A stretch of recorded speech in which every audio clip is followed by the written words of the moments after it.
नमस्कार, आप देख रहे हैं आईमा मीडिया। भारत के ऑपरेशन सिंदूर के बाद पाकिस्तान में हाई अलर्ट घोषित किया गया है। पाकिस्तान अब क्या करेगा? क्या वह भारत के एयर स्ट्राइक का जवाब देगा तो कैसे देगा? क्या वह ऐसी जरूरत करेगा जिसके लिए वहां के कट्टरपंथी उकसा रहे होंगे? भारतीय सेना ने 100 किलोमीटर अंदर घुसकर पाकिस्तान को पहलगाम पर 9 जोरदार तमाचे मारे हैं, वह भी बेहद सफाई के साथ। पाकिस्तान की हालत अब ऐसी हो गई है कि ना तो उससे चीखते बन रहा है और ही कुछ करते। इसे इस तरह भी समझ सकते हैं कि भारत के इस एयर स्ट्राइक के बाद किसी भी बड़े देश ने पाकिस्तान का साथ नहीं दिया है, ऊपर से उसे नसीहत दी जा रही है। अमेरिकी राष्ट्रपति डोनाल्ड ट्रंप से लेकर ब्रिटेन के पूर्व पीएम ऋषि सुनक तक सब उसे इसी अंदाज में समझा रहे हैं कि गलती की है तो मार पड़नी ही थी। सदाबहार दोस्त चीन भी मौके से कट लिया है। फिलहाल वह खुलकर पाक के साथ खड़ा नहीं दिख रहा है। पाकिस्तान को दरअसल भारत ने ऐसी मार मारी है कि वह चकरा गया। अपनी भड़ास निकालने के लिए वह भारत पर वार करे भी तो कहां करे। अगर सैन्य या नागरिक ठिकानों का निशाना बनाने की वह जरूरत करता है, जनरल मुनीर को पता है कि अंजाम क्या होगा। ले देकर वह अपनी खुन्नस कश्मीर में सीज फायर तोड़कर निकाल रहा है। पहलगाम आतंकी हमले के बाद से पाकिस्तान की ओर से सीमा पार से गोलीबारी लगातार जारी है। हर रोज सीज फायर तोड़ा जा रहा है। इसका भारतीय सुरक्षा बल भी रोज जवाब देते हैं। ऑपरेशन सिंदूर के बाद पाकिस्तान की ओर से गोलीबारी और तेज होने की आशंका जताई जा रही है। बुधवार सुबह ये दिखा भी उसकी ओर से रिहायशी इलाकों को निशाना बनाया गया। इस गोलीबारी के जरिए पाकिस्तान अपनी भड़ास निकालेगा। बुधवार को एयर स्ट्राइक के बाद जम्मू कश्मीर के पुंछ में एलओसी से लगे इलाकों में देर रात ताबड़तोड़ फायरिंग की है। इस फायरिंग में 10 आम नागरिकों के मारे जाने की खबरें भी सामने आई। दरअसल पाकिस्तान इसके जरिए अपनी आवाम को ये मैसेज देना चाहिए कि उसने बदला ले लिया है।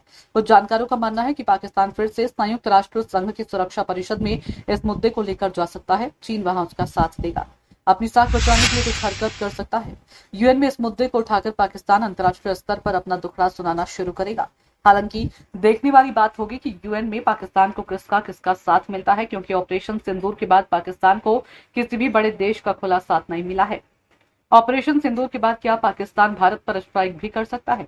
हालांकि मौजूदा हालत में इसकी गुंजाइश कम है। दरअसल पाकिस्तान में कुछ कट्टरपंथी इसके लिए उकसा भी रहे हैं। जानकारों का कहना है कि पाकिस्तान गलती नहीं करेगा, क्योंकि उसे इसके अंजाम का भी अच्छे से अंदाजा है। भारत ने ऑपरेशन सिंदूर में सिर्फ आतंकी ठिकानों को निशाना बनाया, पाकिस्तान के आम आवाम को कोई क्षति नहीं होने दी। यदि पाकिस्तान भारत पर स्ट्राइक के बारे में साजिश रचता भी है तो बड़ा सवाल ये होगा कि वो भारत में किसे निशाना बनाएगा। भारत में आतंकियों के ठिकाने तो है ही नहीं। ऐसे में यदि पाकिस्तान भारत पर स्ट्राइक करेगा तो सैन्य ठिकानों को निशाना बना सकता है। इससे सीधे तौर पर जंग की शुरुआत हो जाएगी। कुछ जानकारों का यह भी कहना है कि पाकिस्तान इस समय शांति से समय का इंतजार करेगा, क्योंकि भारत से सीधे तौर पर भिड़ने की ना तो उसमें ताकत है और ना ही कोई ठोस बचा। भारत का कहना है कि हमने आतंकियों को निशाना बनाया जो पूरी दुनिया में दहशत को बढ़ावा देते हैं।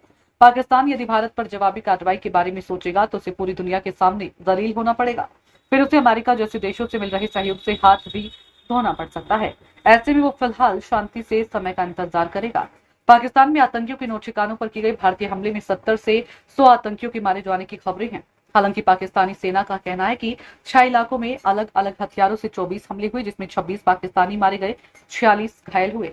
साफ है कि पाकिस्तान मारे गए लोगों को आतंकी नहीं मान रहा है। ऐसे में यह पानी की तरह साफ बात है कि पाकिस्तान आतंकवाद को खत्म करने की दिशा में कोई ठोस कदम नहीं उठाएगा। वह भले पूरी दुनिया के साथ आतंकवाद से पीड़ित होने का रोना रोता रहेगा, लेकिन खुद पीठ पीछे से अपनी प्रवृत्ति के अनुसार आतंकी साजिशें भी रचता रहेगा। आईमा मीडिया को अगर आप यूट्यूब पर देख रहे हैं तो सब्सक्राइब करें, फेसबुक या अन्य सोशल मीडिया प्लेटफॉर्म पर देख रहे हैं तो फॉलो करें। हमें कमेंट बॉक्स में अपने सुझाव अवश्य दें।